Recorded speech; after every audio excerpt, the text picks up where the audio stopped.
Let's get to James chapter 3, and we're going to begin reading in verse 13.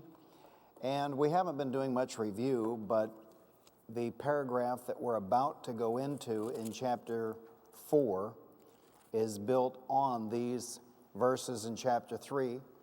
The book of James, chapter 3 and verse 13. Who is wise and understanding among you? Let him show it by his good life, by deeds done in the humility that comes from wisdom. Now, I emphasize the word humility because that word is going to be set in contradistinction to two phrases in the next verse. But if you harbor bitter envy, there's one, and selfish ambition, there's another. So we have humility set in contradistinction to these concepts of bitter envy and selfish ambition. And we said last Wednesday night that ambition is a good thing, but ambition is something that has to be directed, and selfish ambition is destructive. So when you go to work and you want to make more money than you've ever made in a month because you have to save up money to take the family on vacation, or you've got to buy the kids fall school clothes, or whatever it is, in other words, if it's not just for self, well, then that is a harnessing of ambition for good. But then there's a selfish ambition that is just about me. And then he goes on, in verse 14, but if you harbor bitter envy and selfish ambition in your hearts, do not boast about it or deny the truth. Such wisdom does not come down from heaven, but is earthly, unspiritual, of the devil. For where you have envy and selfish ambition, there you find disorder and every evil practice. But the wisdom that comes from heaven is first of all pure, then peace-loving, considerate, submissive, full of mercy and good fruit, impartial and sincere, peacemakers, who sow in peace raise a harvest of righteousness. Chapter 4. What causes fights and quarrels among you? Don't they come from your desires that battle within you? You want something but don't get it. You kill and covet, but you cannot have what you want. You quarrel and fight. You do not have because you do not ask God. When you ask, you do not receive because you ask with wrong motives, that you may spend what you get on your pleasures. Now, the words I have just read are some of the most important words in my estimation in the entirety of the New Testament. And I have to preface what I'm going to say tonight with this historical background. Without even knowing it, you are sitting in such a blessed church that we don't have this anymore.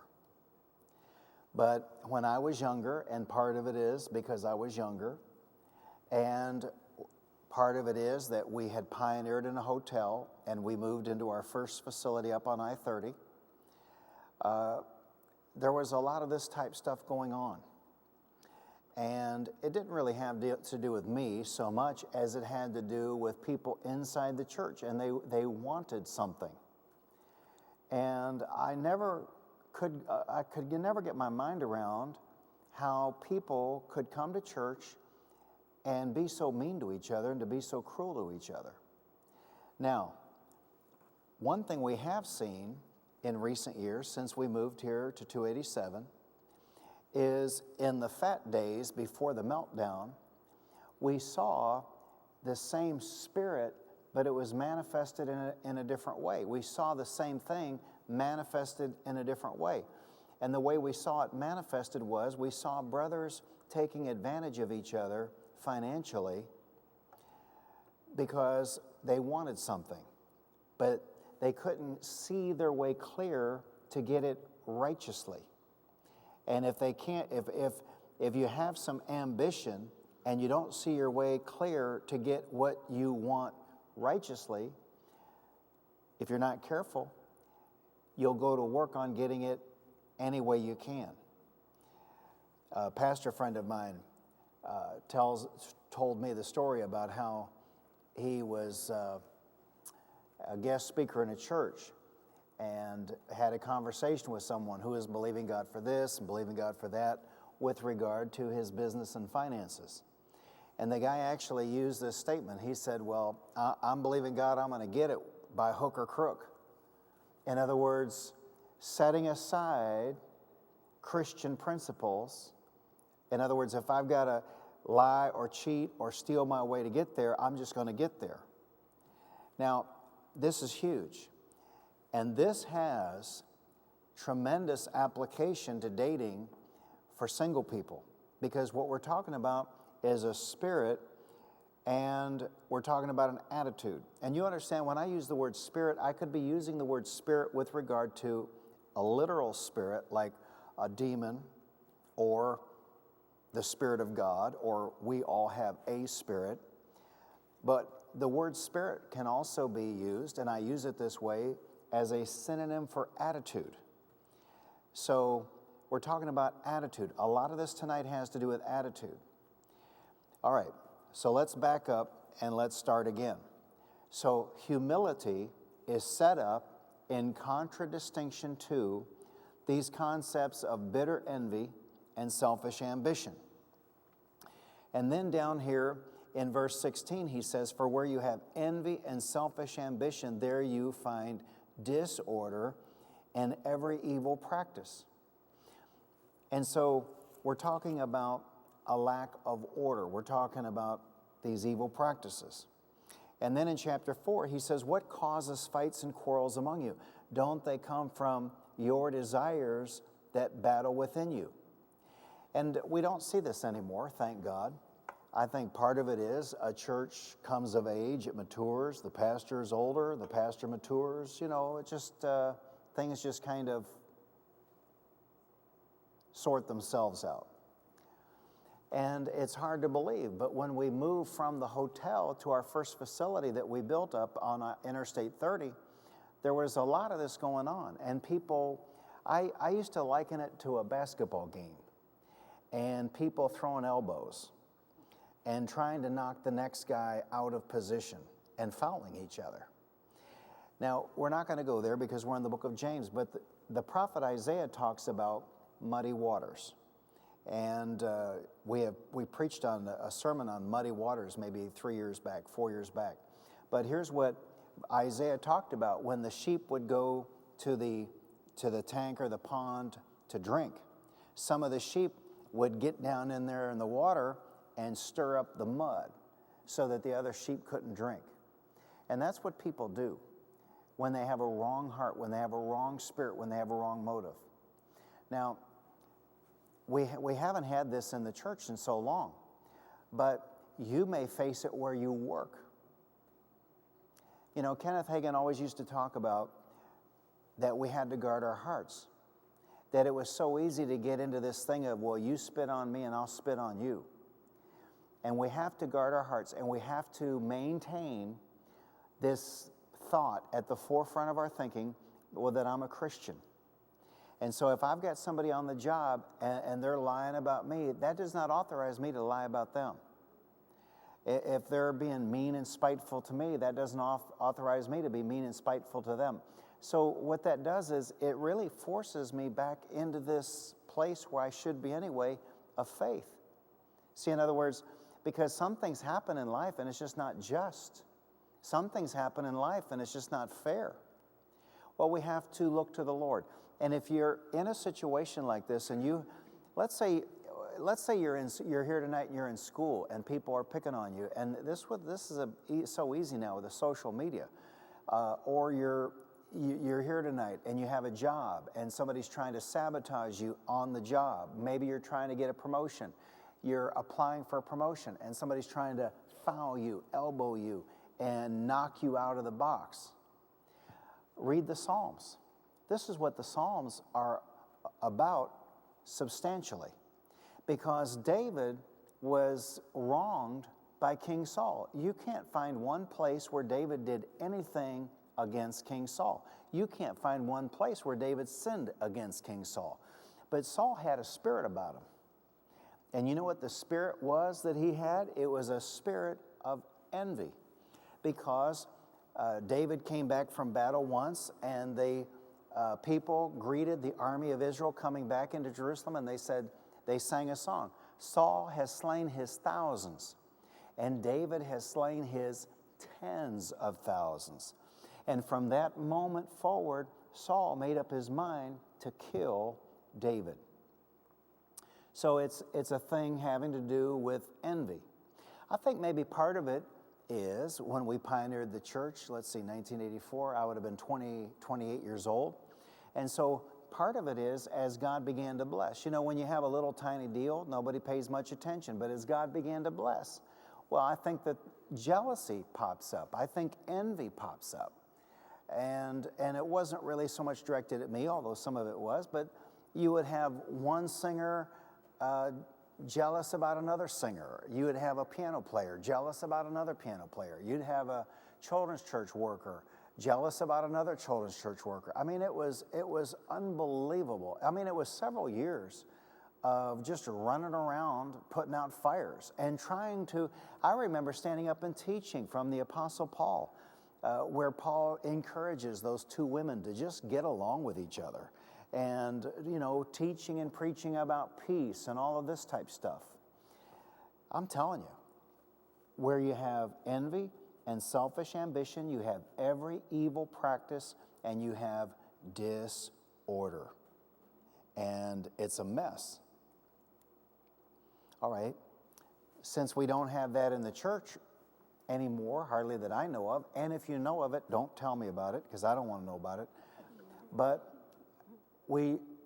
this can be applied in all kinds of ways. If you're single, oh my God, to get connected to somebody that has an envy problem, oh my God. You know, it just scared the living daylights out of Austin. We were up and we had dropped a car off for service, and I don't know why the three of us were together, but it was Sue and Austin and myself, and we stopped for lunch in South Lake. This was about 2 years ago. And at the table right next to us was these four ladies, and they just spent the whole lunch bragging about all their husbands' money they were spending. And, you know, my son, he's just trying to pay for diapers, and he's just trying, you know, to get his mind around starting life and children and all of those related expenses. I mean, it just scared the living daylights out of him. That there are actually, it was like he was watching a TV show, but it was right at the next table. That there are women, I'm talking about real live people. I'm not talking about a TV show. I'm talking about real live people. And while their husbands are out working, they're sitting at a table somewhere bragging about how much money they're spending. And worse, they're in competition. See, what is that? That's worldly. I mean, if you need a new dress, you need a new dress. But are you buying the dress because you need a new dress, or are you buying the dress to get ahead of your neighbor? You see the difference? I mean, if your car is out of warranty and you need another one, well, you need another one. But are you buying it because you need another one, or are you buying it to try and get one up on this girl that you went to high school with? See, motivation is everything. Tell your neighbor, motivation is everything. And what this is worldliness. This is worldliness. I'm going to say it again.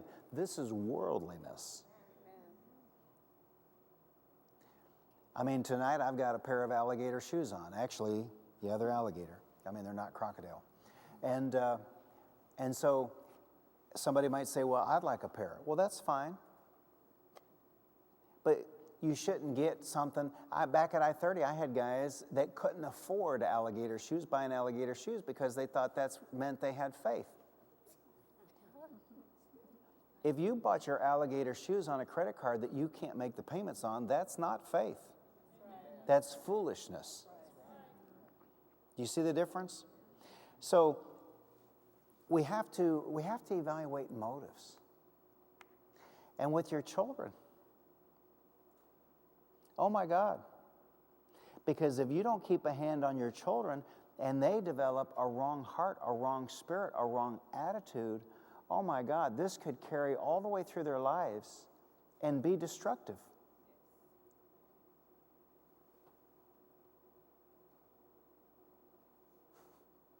I have a perfect example, but I can't use it because somebody could figure it out.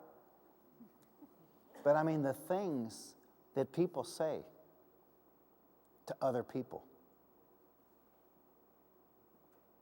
I mean, just here a while back, somebody said something to my daughter-in-law, and I just went way out of my way to try and compensate for what was said. And what was said was based in envy.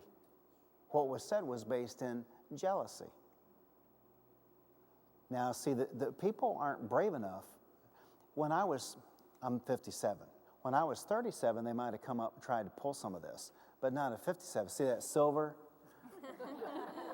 You know what that means? That means don't mess with me. I've heard it all. I've seen it all. I've experienced it all. You're not going to whip out some new card on me, some joker card. So what do?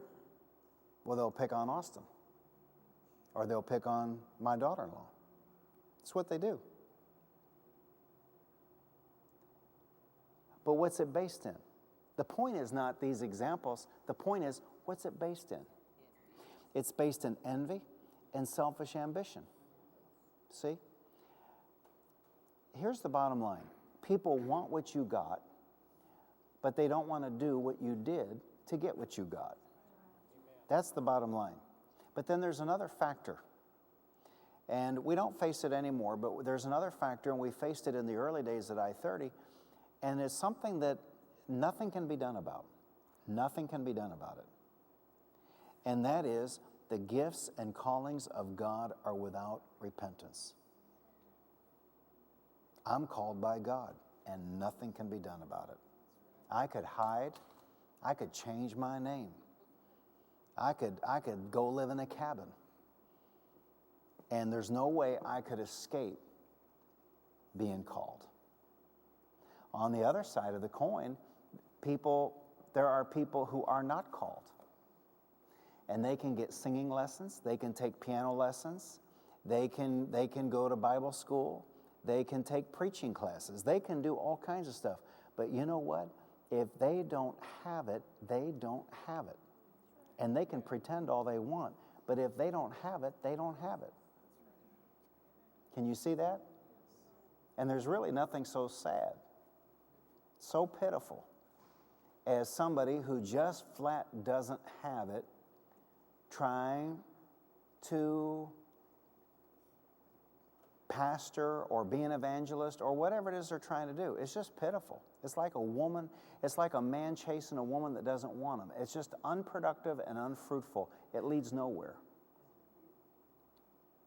And all of these churches out here that have 30 people, all these churches out here that have 40 people, all these churches out here that have 45 people, they're all pastored by guys and gals who can't cut it. And all they do is siphon off strength from the body of Christ. And they just gather up their little group. Now, maybe they were called and they messed it up. Or maybe they were never called. I don't know the story. I'm not interested in being the anointing police. But I know that where you have anointing, you're going to have fruit. Does that make sense? I know where you have calling, you're going to have fruit. People are going to be healed. People are going to get saved. People are going to get set free. People are going to get delivered. People are going to prosper. Where you have calling and where you have anointing. This is inevitable. So if you don't keep your hand on children, even teaching them to share. And just because you might buy your child a brand new pair of running shoes for school, and they go to school and they come home and they say, well, my girlfriend has this other kind. And if you're blessed enough that you can buy a second pair of running shoes, well, that might be one thing. But what if you're not? You see, well, you have to sit these children down and you've got to talk to them. And God bless that other girl for having that cool pair of running shoes. But these are the pair of running shoes you have this year. And so next time we buy running shoes, well, maybe we'll look at this other brand. And I'm not talking about being mean or cheap or cruel, but I'm talking about building character into those children so they don't grow up to be drama queens. And when I use the term drama queen, that can be applied to boys and girls. Do you understand what I'm saying? Because this thing of envy, I'm telling you, man, and our culture is permeated with this spirit of envy. Oh my God. And unless you're talking about Justin Bieber or someone, everybody thinks, well, that guy shouldn't have that house, and that guy shouldn't have that car, and that guy shouldn't have that wife, and that family shouldn't have those children. I mean, we are living in a culture that is just rancid with envy. Now, see, the day I came up in, we studied people like Napoleon Hill and Clement Stone, and our perspective in my day was to not be jealous, to go get your own. But that's not the culture we're living in today. The culture we're living in, here's the culture we're living in. I mean, here's the culture we're living in.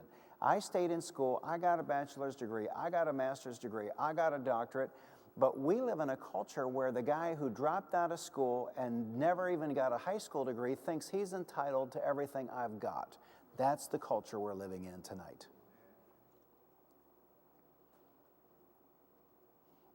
And maybe you're a high school graduate, but maybe you've worked for 2 or 3 decades. Well, you probably have somebody living within 2 miles of you, and they dropped out of school and they're a stoner, and they've never hit a lick in their life, and they think that they ought to live in the same kind of house you live in. They feel they're, and here's the word, entitled. They feel entitled to drive what you're driving and wear what you're wearing and have what you have. They feel entitled. So this is a killer. So, and one of the things it kills is a good ambition, a healthy ambition. You know, there's a lady in the church, and she's here tonight, and when Austin was engaged and his wedding was coming up, she asked Sue, she said, well, because her children were younger, and she said, well, how do you feel about that? How do you feel about your son getting married? And Sue's response, I thought, was so great. She said, well, a boy is not a man. A boy doesn't become a man until he takes a wife and makes a living and supports her. He said, you know, they're not really men until they do that. I thought that, and she said, my ambition was not that Austin always be dependent on us. She said, my goal was not that he always live in our house.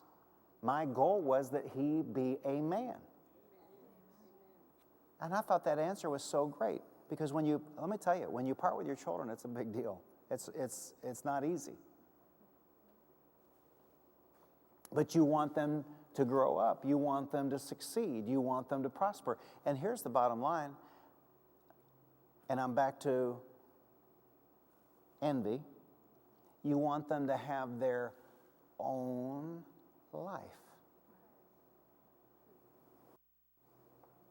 See, I came back from my honeymoon, and back in those days, we had no money, and so we had made reservations at this. It was the only motel on the east side of Cincinnati, and it was called El Rancho Rankin. But everybody in that side of Cincinnati called it El Rocho Rankin. It was the only one. It was the only one on that side of town, where on the side of town where my parents and Sue's parents lived. So we just stopped by to say hi to Sue's parents. You know, we're back from our honeymoon, and now we're going down here. And we stopped by my house, and my mom said, well, you can stay here. And I said, no, I'm still on my honeymoon. I'm not staying here. And she said, well, Sue can go stay with her parents, and you can stay here.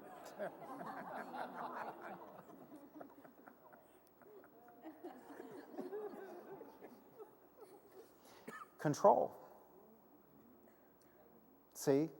Control.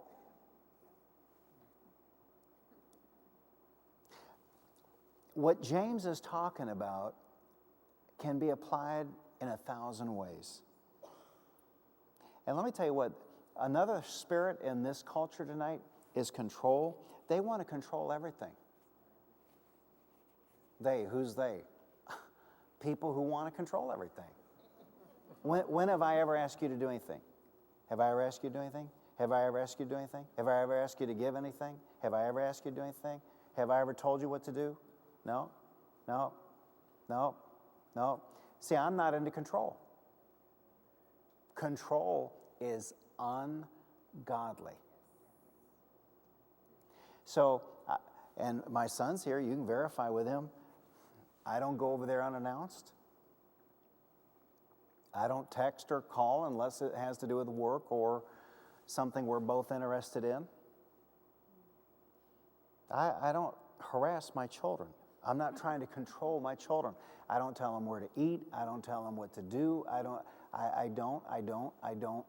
I want them to have their own life. See? And it's a horrible thing. It is an ugly thing when parents are jealous of their own children. I had that. That's what that was. That's what that was. That's what that was. My mom, what was her problem? She was jealous of Sue. It's a horrible thing. I remember Sue had a old used Audi, and some 15-year-old kid rear-ended her and totaled it, and we bought our first car. That was 1991. Well, man, I thought, this is so great. Oh my God, no jumper cables in the trunk. The first car we'd ever owned in warranty. So when it came time for me to trade, well, I went and bought a new one. And my father was so jealous.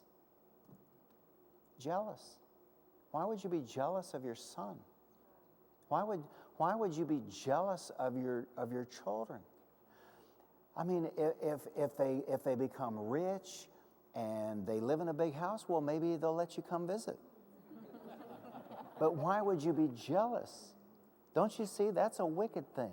Say it's a wicked thing. It's a wicked thing. To be jealous of your children. To be jealous of your children. Your children, see, it should be in your heart. You want them to do better than you did. It should be in your heart. You want them to excel. It should be in your heart. You want them to succeed. It should be in your heart. You want them, I mean, you know,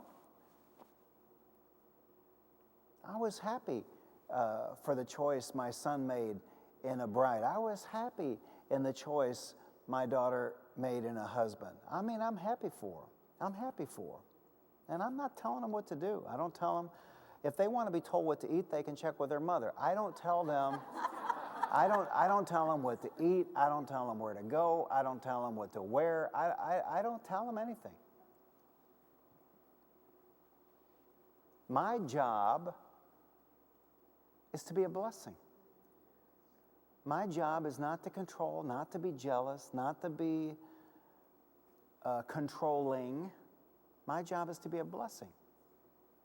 Now, the degree to which I'm a blessing is based on the degree to which they show themselves to be good stewards. And in other words, if you bless them and they blow it, if you bless them and they're making lousy decisions, well, then maybe you just don't bless them as often or as much. But if they're making good decisions, if they're going to church, if they're tithing, if they're doing the right thing, well, then you bless them more as you are enabled. You bless them more, but without control. Sometimes I'll do something for my son-in-law, and I'll tell him, "You don't owe me anything," because that's a different relationship.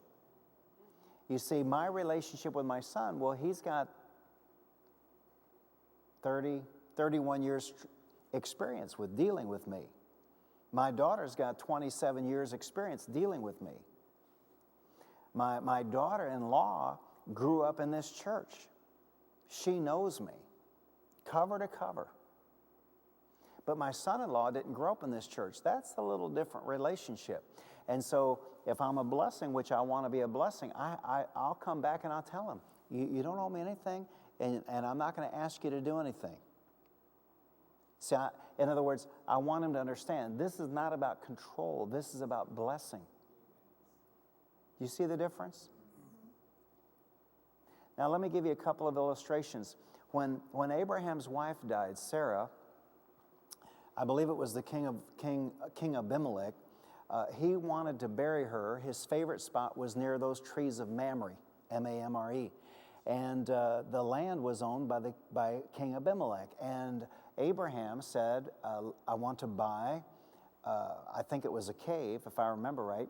I want to buy this piece of land to bury my dead.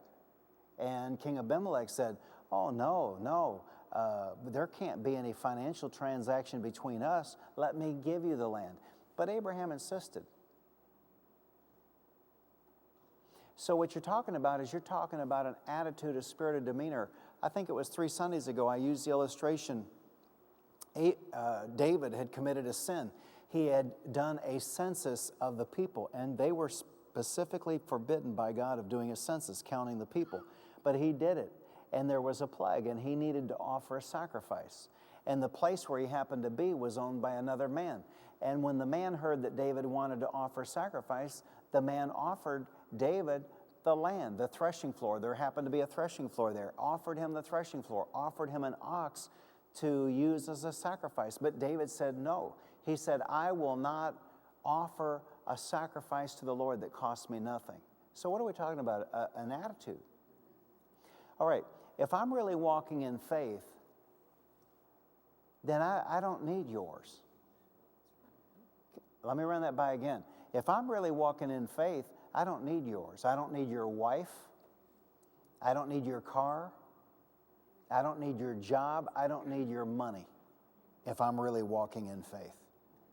Now let me rehearse this, because this is a big deal. I don't need your wife. I don't need your house. I don't need your car. I don't need your money, because I'm walking in faith. My God is sufficient to meet all of my needs. I do remember once up there at I-30, a guy who happens to be here tonight, he said, Pastor, let me show you my new car. I walked out there and I saw his new car. I said, oh man, in fact, I told him, I said, I'm not covetous of your car, but I think that's really a cool car, so I'm gonna go get my own. I said, I told him, I'm not coveting your car. It's your car. But I said, I have the ability, I'm gonna go get my own. I said, are you cool with that? He said, yeah, I'm cool with it. Because I thought, man, that was cool. But that's faith. I don't need yours. I can go get my own. But that's not the spirit of the age. The spirit of the age is, I want what you got. I want what you got. Let me use an illustration that's probably fresh on everybody's mind. We were 20 years old. We got married. I'd always been on my father's policy, health insurance. Sue had always been on her parents' policy, health insurance. So I'm over there registering at Southwestern Baptist Theological Seminary, and in the rotunda they have different displays of different things that they had going on, and one of them was for health insurance. Well, there were no cell phones in those days, and so I couldn't say to Sue, I couldn't call her up. I had to wait until I saw her later that evening, but I went ahead and signed us up and got a policy. And then when I saw her later that evening, I said, the thought never occurred to me.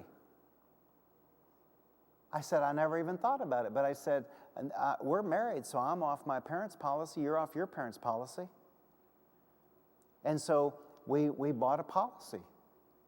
And we paid a little extra to get the maternity rider in those days. But the thought never occurred to me to walk up and down the boulevard and knock on people's doors and say, you need to buy my health insurance.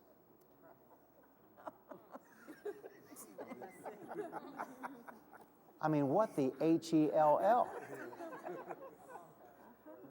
The thought never occurred to me. The thought never occurred to me.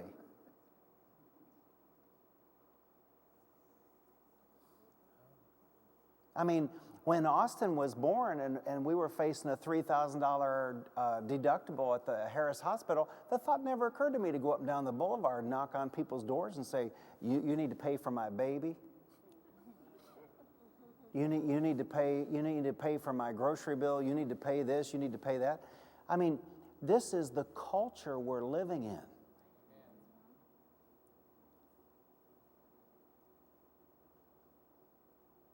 And I'm telling you, you got to guard your heart.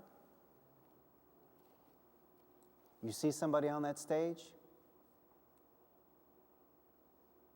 you got to guard your heart.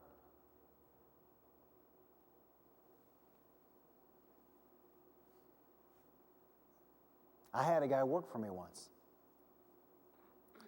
And he was a youth minister, and he was going around the church saying, well, you know what pastor did, pioneering this church, that's no big deal. Anybody can pioneer a church. And so I called him in my office one day, and I said, I hear this. This is being said, that what Sue and I did, it's no big deal. Anybody? I said, did you actually say that? Oh, yeah. I said, really? Oh, yeah. And I said, well, where do you see yourself in a few years? What do you see? Oh, I want to go to such and such a city and pioneer a church. I said, man, that sounds great. I said, what kind of time frame are you looking at? Oh, 4 or 5 years. I said, how about 2 weeks?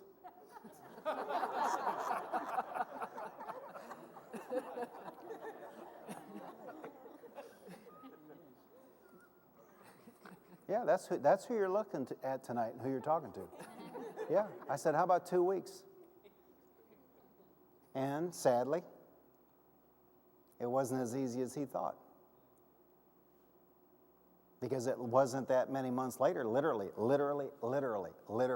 he was digging ditches. Picture that, the anointing, the calling of God, digging ditches. Didn't pan out too well.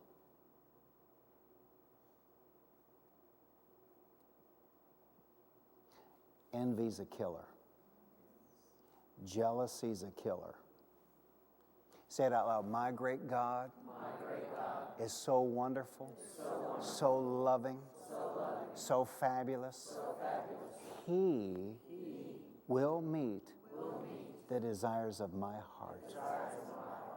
See, you can have desires of your heart, and you can look to the Lord. You don't have to go get your neighbor's wife. You don't have to go hotwire your neighbor's car.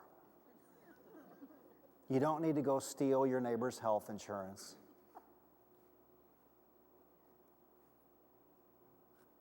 Say it out loud. I can get my own. Yeah. And this is Christianity. The Bible specifically says, you may not be aware of it, but the Bible specifically says that if a man does not provide for his own family, he has denied the faith and is worse than an infidel. The Bible specifically says if a man does not work, he ought not eat. This is Christianity. And so, chapter 4, what causes fights and quarrels among you? In other words, and I hear these things, and it just breaks my heart. I hate it, but I don't say anything. I'm really good about not saying stuff. I hear these things about, and the most dangerous place to go is a baby shower or a wedding shower. It's unbelievable. And so I hear, what they say to each other. Well, Pastor, are you saying women are more given to this than men? No, I just think somehow women get caught more. And maybe when women do this to each other, it's somehow couched differently. But I don't think it's women more than men. But he says, what causes fights and quarrels? And we saw this before the meltdown and after the meltdown, where men had been taking advantage of each other right here in this church. And it broke my heart. But I don't go getting involved in everybody's business. And I have said for 30 years, coming up in January, 30 years, I have said, warn guys about going into business with each other. There are guys in the church and they go into business with each other and it all works out. But for every one of those, there's 10 or 15 where it doesn't work out and there ends up being hard feelings. And the reason is, part of it is, people go into these 50-50 partnerships. Jesus said you cannot serve two masters. If you have a 50-50 partnership, there's nobody that's the boss. And you end up in disagreements and hard feelings. So he's asking the question, he's saying, what causes fights and quarrels among you? Don't they come from your desires that battle within you? So somebody wants something, they want a woman, or they want a baby, and let me tell you, this is a big deal. This is huge. Because you can have somebody and they look across the auditorium and they see somebody over here who's married and they get jealous of that. Or or maybe a woman and she's having to work outside the home. She looks across the way here and there's a woman over there and she doesn't have to work outside the home. And I try and help people, but you know, sometimes it goes in one ear and out the other, because I have repeatedly said over the years, God did not choose your husband. You chose your husband. Don't they come from your desires that battle within you? You want something but don't get it. So it's about this envy, about this selfish ambition. It's about desires. And desires are good things. Desires can be channeled in a good way. It's a good thing to want a car, I think. You know, it's better than walking or riding a bicycle. It's a good thing. It's a good thing to want a job, want a better job. It's a good thing to want money. It's a good thing to want to have money to retire. It's a good thing to want to have a woman. It's a good thing to want to have children. It's a good thing to want to have a house. All of this is a good thing, but you've got to come at these things with a right and proper heart and a right motivation. He says, you kill and covet. You kill and covet, but you cannot have what you want. You quarrel and fight. You do not have because you do not ask God. When you ask, you do not receive because you ask with wrong motives, that you may spend what you get on your pleasures. And so they don't go to God. And even if they do go to God, they're not going to get their prayers answered because they go with wrong motives. Their motives are not to be a blessing. Their motives are envy and selfish ambition. I stand here tonight, and I stand here as someone who doesn't need anything.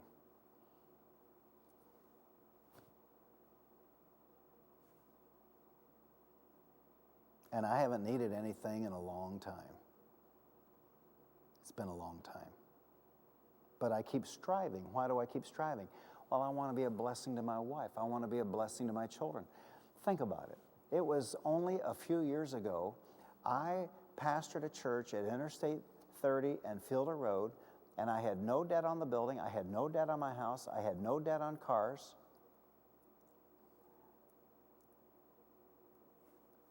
You talk about having it made. I mean, I had it made. And a young man in the church told me to go over and look at what they had built at Prestonwood Baptist Church. There's a great example. So Sue and I took a day, we drove up there, we looked at what Prestonwood Baptist Church had built. And it got settled in my heart. Well, if Southern Baptist can have a nice campus like that and a state-of-the-art building and all of those ball fields, well, why can't God's full gospel people have something like that? And it just got settled in my heart. And then we went shopping for land and we drew this building, and I mean, look what I did. Look what I did. There's not a full gospel church like this that you can, there's not a full gospel church like this with sports fields and all that. You can't even name one. You can't even name one. And I hurried as fast as I could. But by the time I got a gymnasium built, my children were grown. So who did I do it for? Who did I do it for? Yeah. But look what God empowered me to do in ambition, but not selfish ambition. Because if it had been selfish ambition, there's a lady right down there at the end of the row, and she knows exactly what I would have done if I'd been operating in selfish ambition. I would have stayed at I-30, I would have stayed in that house, and I'd have bought a jet. Because I had the power. I had the power. But that's not what I did. I wanted to be a blessing to God's people. To God, I will be gone and in heaven. And some of you here tonight will have grandchildren attend this school. Grandchildren play volleyball in here. Grandchildren play softball and baseball out there. Grandchildren play football. And by that time, there'll be a stadium back here. Do you see it? Yep. So ambition is not a bad thing, but you have to channel it, man. You've got to guard your heart, because nobody's going to guard your heart but you. You have got to guard your heart. You've got to guard your heart and make sure that your ambition is channeled and it is righteous. So no lying, no cheating, no stealing, covetousness, envy. And actually, we could go around the room tonight. Everybody here knows somebody who's envious. Everybody here knows somebody who's covetous. But have they ever really seen their dreams come to pass? They lusted after another man's wife. Did they ever end up with a wife like that? They were envious of somebody else being able to stay home. Were they ever able to stay home? They were envious of somebody else's house. Did they ever end up with a house like that? Actually, the truth is that envy and covetousness sabotage faith. And part of it is, what is the Geiger counter? The Geiger counter is when somebody gets blessed, when somebody gets pregnant, when somebody gets engaged, when somebody gets married, when somebody gets a job, when somebody gets promoted. When you sit here on Sunday and you hear these testimonies about 15 and 30% raises, are you happy for those people? And if you're not, that's when that Geiger counter is telling you you got a heart problem. And how is God going to bless you if, when He blesses others, you're not happy for them? It's a spirit. Well, I'm completely out of time. I hope it's been a blessing to you.